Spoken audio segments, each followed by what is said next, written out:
everybody. It's Kate here from the Lucy's Love Bus Aloha band.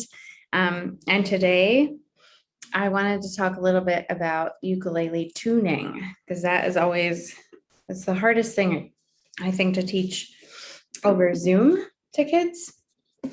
So because it's summer, it's July, I have one of our trusty pineapple ukuleles.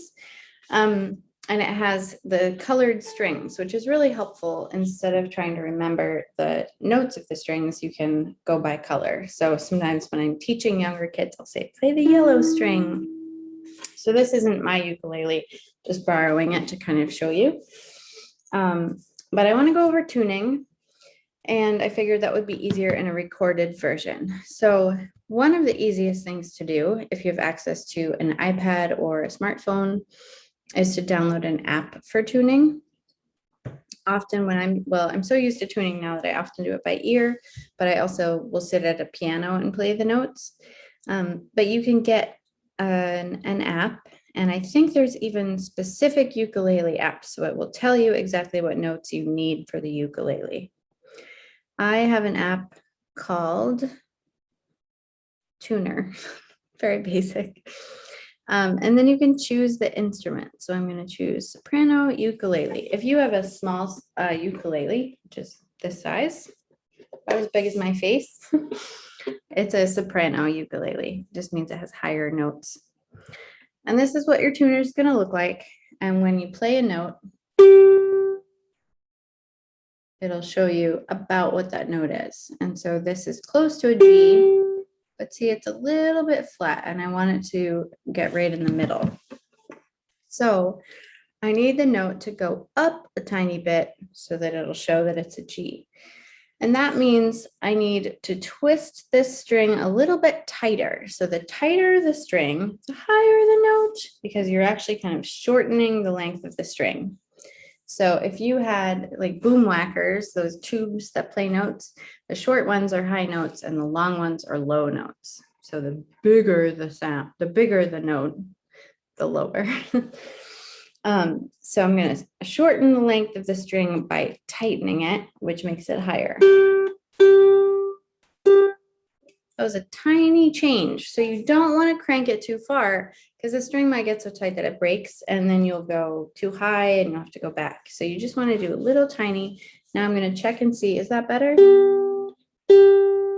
Oh, I went a little bit too high. So I'm going to go down a little tiny bit.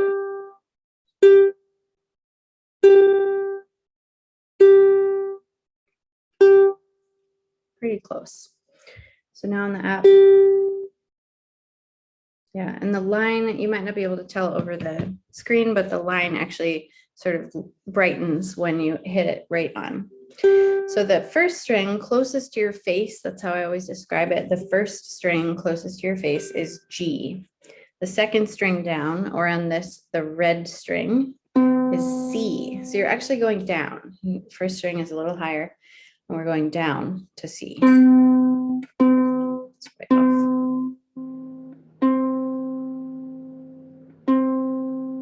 So you can see me looking down because I'm looking right at my app. I'm just looking to make sure I've got that C. The other way, if it's just a tiny change, sometimes it's just kind of wiggling the strings a little bit, loosening them up. Don't do that too hard, because your string will break off and hit you in the face, and that can hurt. So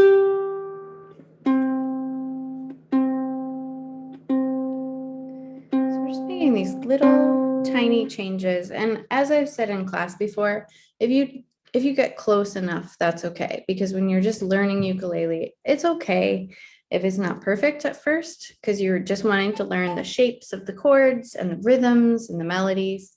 But eventually when you start performing, and just as you get more comfortable, it's great to have a ukulele that's perfectly in tune, because it just sounds better. And then when you're singing along, it's easier to find the right notes to sing if your ukulele is in tune. So this third string down away from my face is the E string. So we have G, C, E, going back up a little bit, and then A. So the string closest to the floor is the A string. G, C, E, A. And if you've been in class when we were learning the C chord, you'll know that this note, if you play the 3rd fret of your A string, is a high C. And that's what gives you this C chord.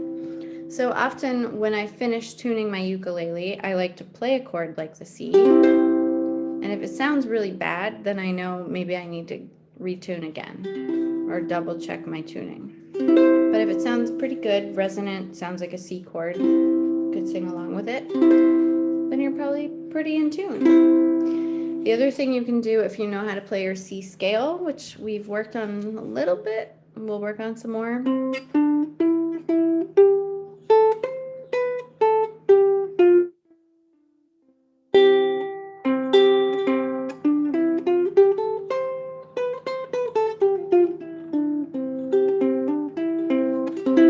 can just kind of play some melodies and see how things sound.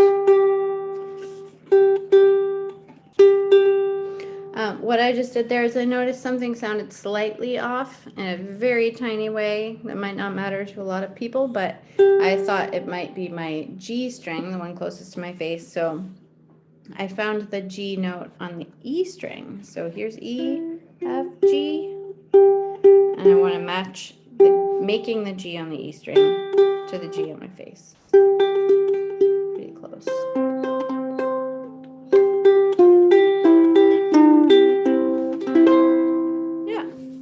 So that's how to get your ukulele in tune. It definitely takes some practice, both practicing your ear. So if you have access to a piano or you have a piano on your iPad, that's even better because it's always in tune. Playing a C scale and just kind of getting to know what do those notes sound like. G, C, E, A. G, C, E, A. The more you kind of get the feeling of those notes in your head and in your ear, the easier it'll be to tune your ukulele because you'll know when it sounds off. And that just takes practice and that takes playing for a long time. But in the meantime, the app can really help. And the key is to just turn it just a little tiny bit and make sure you're turning it the right way. So if you're turning it this way, you're loosening the string and it's getting lower. Now it's higher again. So make sure you're turning it in the way that the note needs to move. Awesome. Thank you all, and I hope you have a lovely week, a lovely summer week. It's a little rainy here in Maine today, but yeah, that's fine because we're jamming and we're having a good aloha time. All right, I'll see you all soon. Ciao.